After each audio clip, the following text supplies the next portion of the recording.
Well, welcome to the Smallscape.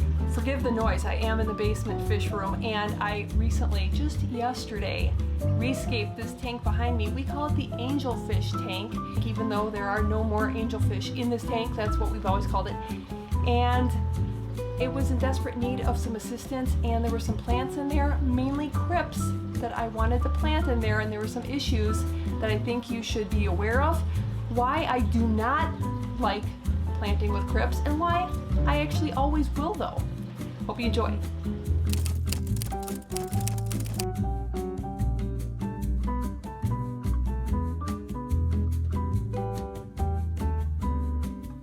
Meet the subject of today's video, primarily volcano tetras and Congo tetras in this tank.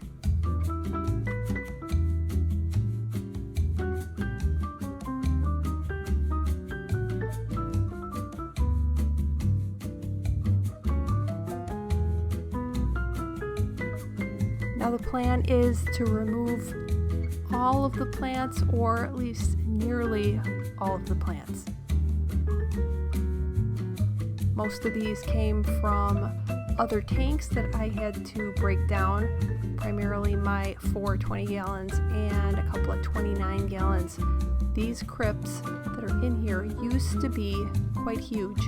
Now they're all just a tangled mess, and they've kind of gotten a little wimpy looking, except for some of the roots.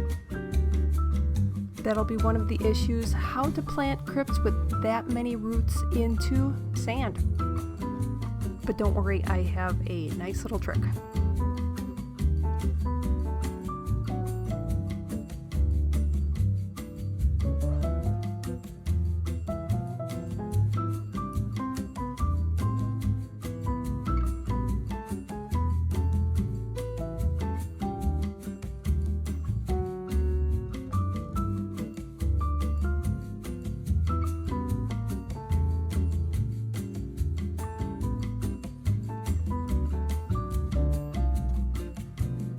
This was a pleasant surprise. Look at all that Java fern. This is the window love variety, and I had a lot more than I thought. And there's some needle leaf Java fern in the back there that I totally forgot about, that I got from a gentleman in St. Louis.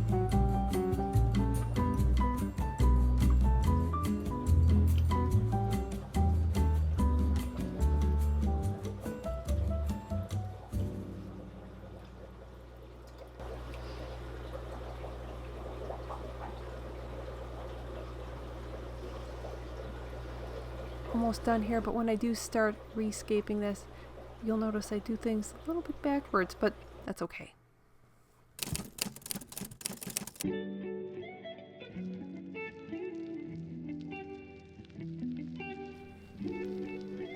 One of the problems with planting mature crypts are that they can have extremely sizable root balls, and that is very difficult, if not impossible, to plant in sand, because the sand is just too light and it doesn't hold it down. So what I like to do is I like to use gravel. This is a pea gravel, so it's a nice kind of natural color that goes with the sand that I'm going to leave in front. That's what you're going to see I'm doing things a little backwards. I haven't cleaned up everything quite yet, and it just will help hold down the roots of the crypts and kind of makes it easier to plant. But I really don't find crypts, especially when they're larger, very easy to plant. And if you've made the mistake that I have here, is I floated them for quite some time, they get really wonky, and the bottom of where the roots start is bent, and it'll take them a while to kind of stretch their legs and start reaching for the sun, and they'll look pretty normal in a little while when they get settled, but for right now they look just kind of weird and gangly.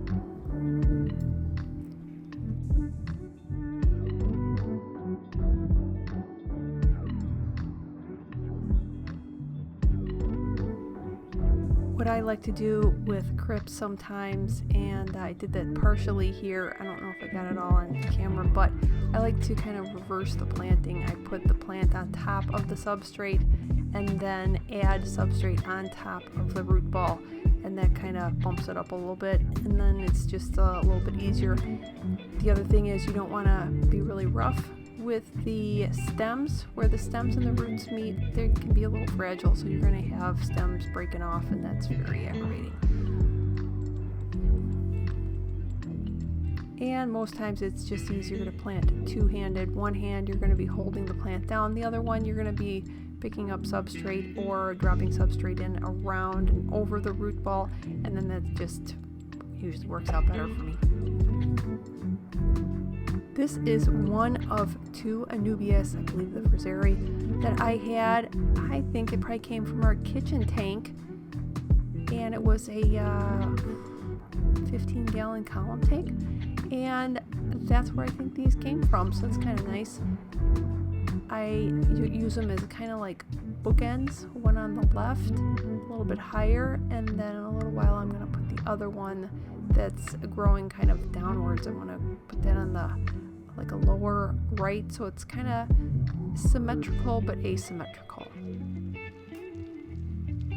Time to move these. I put them in the back knowing that I didn't really like it, and then I looked at it and knew I absolutely did not like it in the middle there. I like, and this is how, when I originally set up this tank, that middle area in the back was all open, and I just kind of like it. It's like an open path. Gives your eyes somewhere to rest, and then lots of activity throughout there.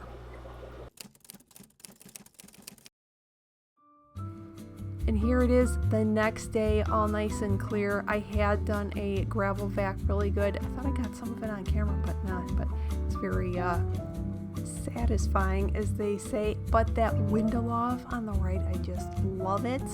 I love it all clumped together. It looks beautiful. Hopefully it'll be happy here. But if you ever want to keep Java Fern and you don't have any luck, my suggestion is put it in a tank you don't want it in, and it'll do great. And that's just kind of what happened here.